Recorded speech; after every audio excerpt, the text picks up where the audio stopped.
Assalamualaikum warahmatullahi wabarakatuh. Alhamdulillah, alhamdulillahilladzi arsala rasulahu bil huda wa dinil haq. Asyhadu an la ilaha illallah wa asyhadu anna Muhammadan abduhu wa rasuluhu sikum li nafsi wa taqwallah faqad fajal mutakin amma ba'du. Allahumma salli wa sallim wa barik ala sayyidina wa nabiyina Muhammad sallallahu alaihi wasallam. Bijahika ya Allah, bijahika ya Rasulullah, bijahika Mustafa, sabit qalbana ala dinika, sabit lisanana lisanan dakiron, lisanan sadiqon, birahmatika ya arhamar rahimin. Para pemirsa yang dimuliakan oleh Allah Subhanahu wa taala, mudah-mudahan kita selalu disatukan dalam limpahan rahmat-Nya, dan mudah-mudahan kita semua menjadi umatnya Nabiullah Muhammad sallallahu alaihi wasallam yang senantiasa selalu berjalan teguh, kukuh, fuguh di dalam jalan agamanya Nabiullah Muhammad sallallahu alaihi wasallam, yaitu dinul Islam.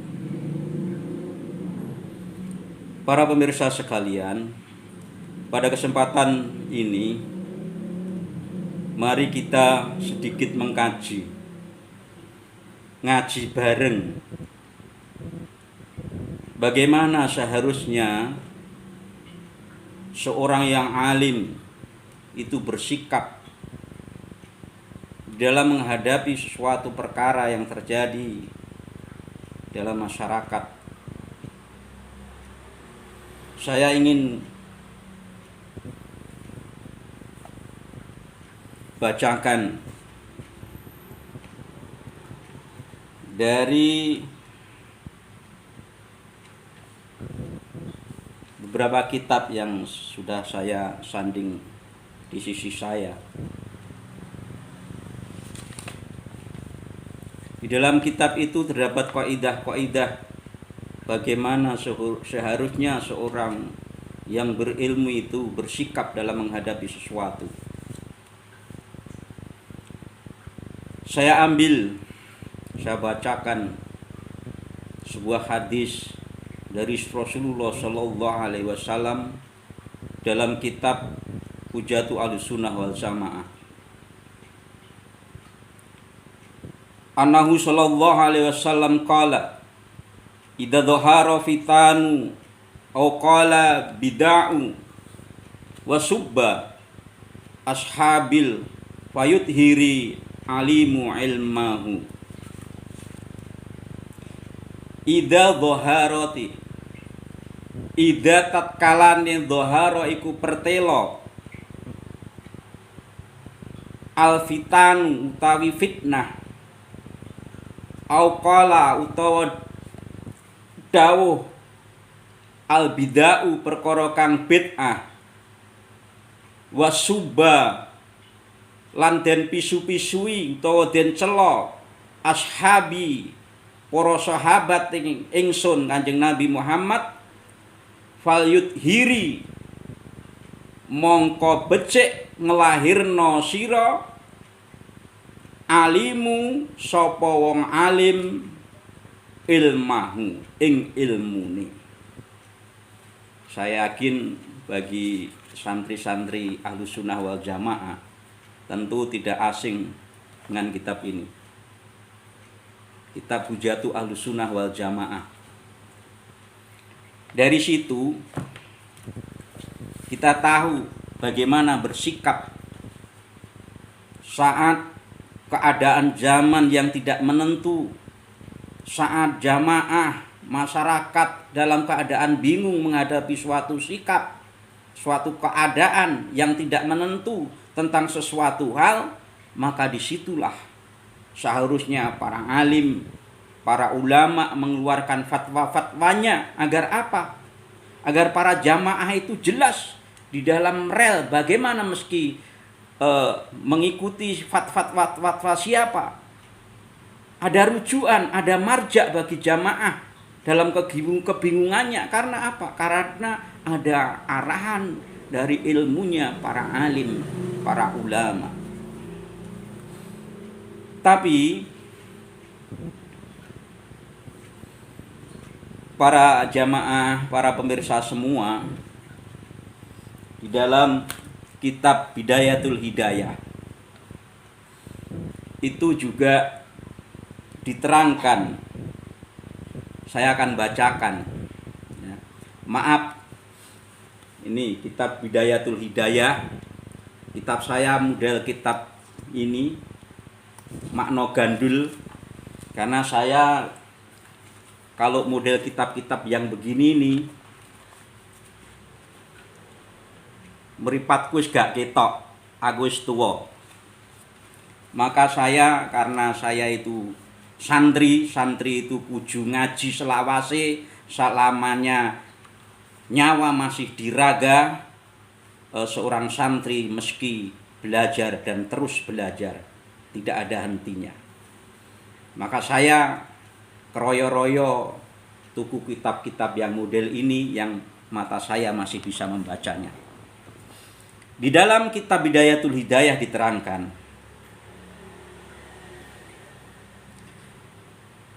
para ulama, para alim itu pada saat zaman-zaman yang penuh fitnah itu justru dibuai oleh tipuan syaitan. Wa inda dzalika yatlu alaika syaitanu. Wa inda dzalika lan ing sandinge dalik perkara-perkara turune fitnah ing zaman akhir, yatlu alaika, yatlu moko mulangake alaika maring sapa ulama asyaitanu, para syaiton, fadlal ilmi, tentang fadail ilmu, kemuliaan ilmu, wa darajatal ulama, lan derajat-derajate ulama, wama warada fihi, lan barang kang teka ing dalam ilmu. Jadi para ulama, para alim itu oleh syaitan diulang. Begini loh, orang yang alim itu, ilmu itu mempunyai kemuliaan yang tinggi. Orang yang berilmu itu akan mulia, akan begini, akan begitu. Dan banyak-banyak kemuliaan ilmu dan orang alim itu yang diterangkan oleh syaitan. Minal asyari, dari asarnya ilmu, wal ahbari, lan piro-piro khobare nabi, sampai dilalekno. Apa khobare nabi? Ulama-ulama itu oleh syaitan dikelihatkan, diulang mulyane ilmu, mulyane ulama. Tapi para ulama, para alim iku lali, lupa akan dawuhnya Kanjeng Nabi.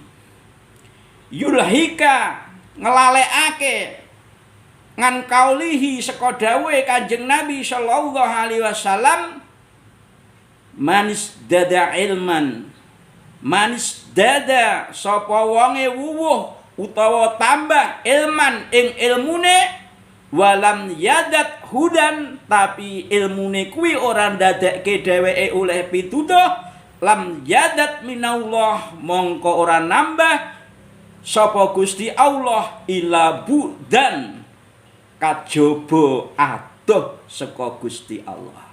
Nah, ini kadang-kadang orang bangga dengan banyaknya ilmu. Orang bangga disebut sebagai ulama. Karena memang itu tipu daya syaitan yang seperti ditulis di dalam kitab Bidayatul Hidayah, agar para alim, para ulama itu lupa, sibuk dengan khobar-khobar tentang asarnya ilmu, asarnya ulama, tapi lupa tentang dawuhnya Kanjeng Nabi sallallahu alaihi wasallam, manis dadat ilman, sapa wonge tambah, barang siapa tambah ilmunya, walam yadat hudan, dari ilmunya itu tidak memberikan petunjuk kepadanya untuk melakukan, mengamalkan atas ilmu-ilmunya itu, lam yadat minallah, tidaklah akan menambah Allah itu ila bu'dan, kecuali dia akan semakin jauh dari Allah Subhanahu wa ta'ala. Itu lihat saudara-saudaraku semua, fenomena yang terjadi pada saat ini. Para alim ulama pada sibuk memburu jah, kemuliaan diri, dilalaikan oleh kemuliaan diri, memburu derajat, memburu pangkat, memburu jah wal mal, numpuk-numpuk harta, bahkan sampai pamer harta kekayaannya, padahal dia seorang alim. Saya jadi ingat, saya dulu, saudara-saudaraku semua, saya itu adalah muhibin ring 1. Saya kenalkan para habib-habib muda-muda, habib-habib yang burung populer, itu saya ajak ke kampung-kampung, sehingga dikenal oleh orang-orang kampung, jamaah-jamaah kampung. Pada zaman dulu kita kasih bisaroh 300 masih oke, 400 masih oke. Begitu mereka sudah dikenal oleh jamaah kita yang ramai, pada suatu saat saya ingat betul, ada jamaah saya yang menginginkan, yang ingin menghadirkan Habib itu. Dia berkata, sekarang kalau tidak 4 juta kami tidak berangkat. Akhirnya saya suruh nggak usah dihadirkan. Itu fakta, bukan fitnah. Jadi mereka sudah terkenal, itu yang diharapkan adalah mal, wajah.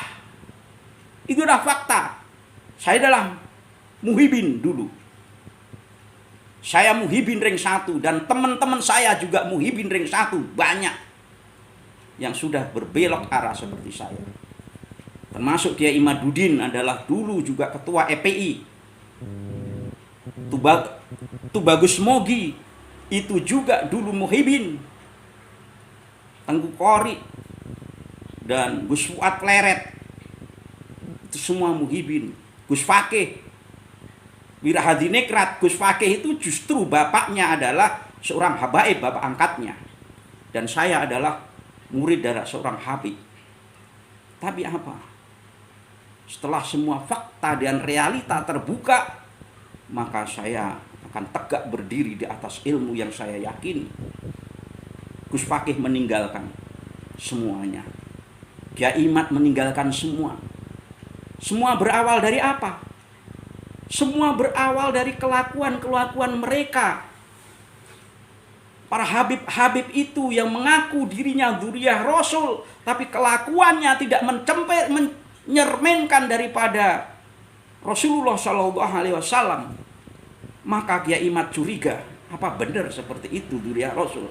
Maka beliau mengadakan penelitian, dan terjadilah penelitian, dan akhirnya membuat sebuah tesis yang sangat menggemparkan di dalam dunia Ahlus Sunnah wal Jamaah.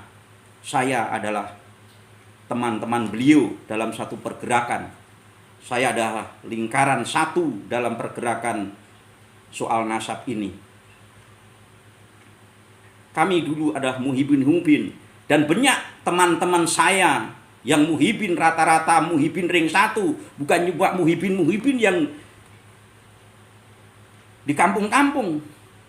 Muhibin yang di kampung-kampung itu yang mengenalkan Habib itu kita. Seperti saya misalnya. Kampung saya itu dulu nggak kenal namanya Habib, bahkan NU saja tidak kenal. Yang mengenalkan NU kepada masyarakat saya adalah saya.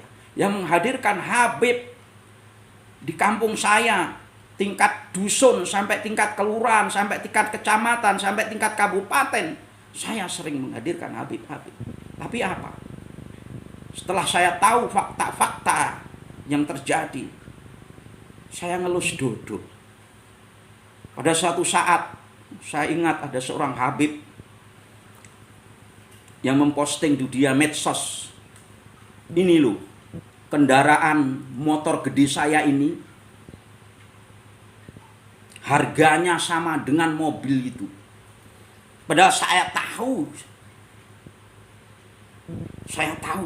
siapa Habib itu. Dia dulu saya undang. Bisarohnya juga belum seberapa. Tapi setelah dia undang, bisarohnya melunjak. Dari bisaroh itu dia belikan mobil, dia belikan motor, dan dia pamerkan di hadapan jamaah lewat medsos. Apakah tidak sadar bahwa bisaroh yang diberikan kepada Habib itu adalah dari panitia, dan panitia itu datangnya dari para jamaah.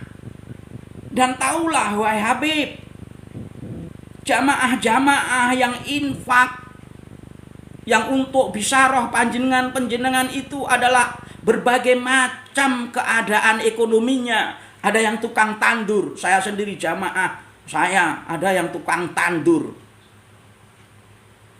ada yang tukang macul, ada yang tukang becak, ada yang kuli bangunan, ada yang pegawai, buah pabrik. Memang ada pegawai, sebagian orang-orang kaya juga ada jamaah saya. Dosen juga ada, dokter juga ada. Mereka rela mengeluarkan itu karena apa? Karena mereka meyakini saat itu bahwa panjenengan itu dzurriyyah Rasulullah. Dengan para jamaah-jamaah yang di kampung itu karenanya rindunya sama Rasulullah. Dan Anda datang mengaku sebagai dzurriyyah Rasulullah. Saya pun menghormati Anda semua waktu itu, karena saya berkeyakinan bahwa Anda itu dzurriyyah Rasulullah Shallallahu Alaihi Wasallam, sama seperti jamaah-jamaah saya. Tapi setelah semua perkembangan zaman berubah dan terus berubah, dan semua merubah perilaku panjenengan, akhirnya kami meragukan apa benar panjenengan itu seorang dzurriyyah Rasulullah yang pantas kami cintai, pantas kami jadikan suri toladan.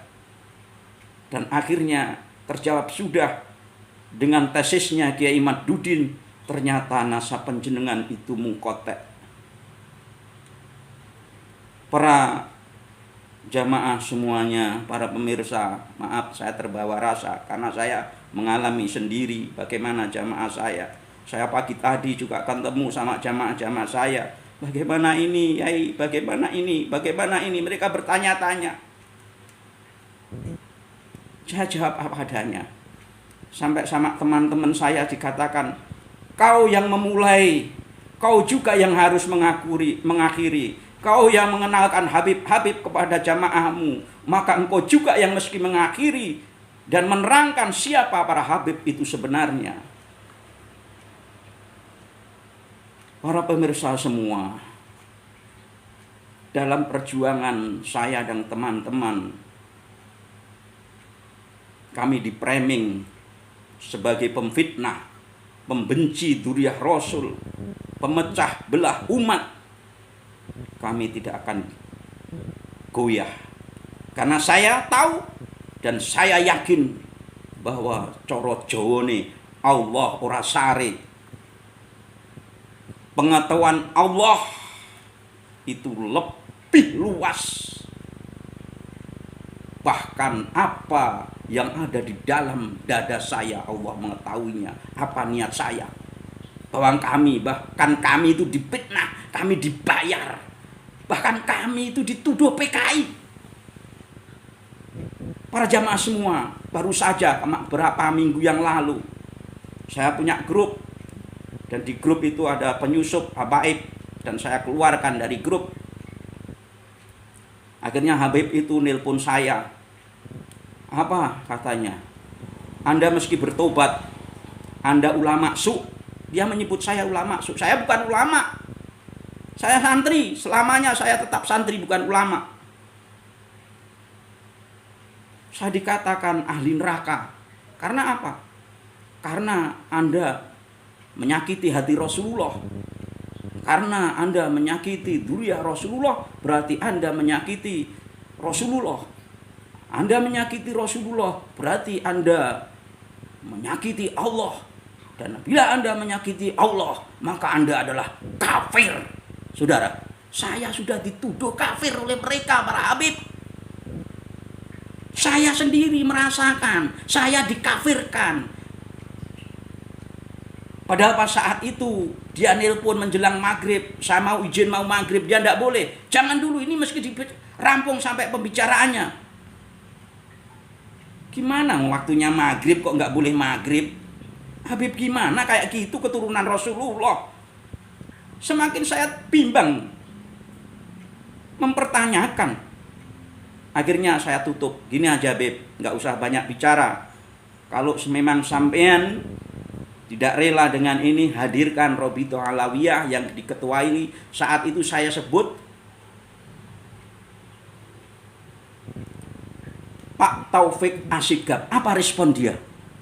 Anda tidak sopan, Anda nyebut Habib Taufik dengan Pak Taufik. Anda mesti segera bertobat. Kalau saudara tidak bertobat, Anda saat mati tidak akan bisa menghadap kiblat dan Anda akan masuk neraka. Saya digugurkan. Apa jawab saya? Enggak apa-apa, Habib. Saya engkau tuduh kafir. Yang penting Allah tidak menganggap saya kafir. Saya la ilaha illallah Muhammadur Rasulullah. Saya tiap hari zikir la ilaha illallah. Karena kami orang NU tiap hari tahlilan. Enggak apa, Habib. Saya engkau masukkan kepada neraka, wong nerakamu saja. Saya tidak takut, yang saya takutkan adalah nerakanya Allah. Yang panas, yang menyiksa, yang syadid. Itu adalah nerakanya Allah. Kalau hanya aku engkau masukkan kepada nerakamu, enggak apa-apa, Bib. Itu pengalaman pribadi saya. Maka jamaah pemirsa rahimahullah, sekali lagi kami orang-orang kampung ini dan jamaah-jamaah kami dulu mencintai Habib karena di dalam pengakuan mereka dzurriyyah Rasulullah Shallallahu Alaihi Wasallam, dan kami karena kerinduan kami kepada Rasulullah, apapun kami korbankan untuk mencintai Rasulullah. Karena mereka mengaku sebagai dzurriyyah Rasulullah, maka kami muliakan sekemampuan kami. Bersama jamaah-jamaah kami ajak untuk memuliakan mereka, para habaib. Karena mereka mengaku sebagai dzurriyyah Rasulullah. Kami yang bodoh-bodoh ini tidak tahu saat itu. Saya sekarang heran. Kami engkau tuduh orang kafir yang benci dzurriyyah Rasulullah. Bet, saya dan jamaah saya tidak benci dzurriyyah Rasulullah. Kami adalah pecinta-pecinta sejati. Justru saya bergerak bersama teman-teman ini karena ingin membersihkan nasab Rasulullah Shallallahu Alaihi Wasallam. Bet, Habib itu mengaku sebagai dzurriyyah Rasulullah. Apakah Habib tidak membaca di dalam Al-Quran surat Al-Baqarah ayat 111 yang bunyinya a'udzubillahi minasyaitonirrajim bismillahirrahmanirrahim, hatu burhanakum, gawe sira burhanakum ing dalil-dalil ing bayina, burhanakum bayina atau bayan utawa dalil ing kuntum shodikin, lamun awak-awakmu kuwi wong sing bener. Jadi dalam Al-Quran sudah dikatakan seperti itu, Bib. Kalau sampian mengaku hatu, maka buatlah burhanakum, dalil-dalilmu untuk menunjukkan bahwa sampian itu benar-benar dzurriyyah Rasul. Tunjukkan dalilnya, tunjukkan sisilah nasab Anda, tunjukkan tes DNA Anda. Itu Sedikit banyak kami juga belajar Al-Quran, Beb. Kami bukan bodoh-bodoh amat karena kami santri. Kami tahu di dalam Al-Quran, seperti saya katakan tadi, hatu burhanakum in kuntum shodiqin. Dan saya heran, Beb.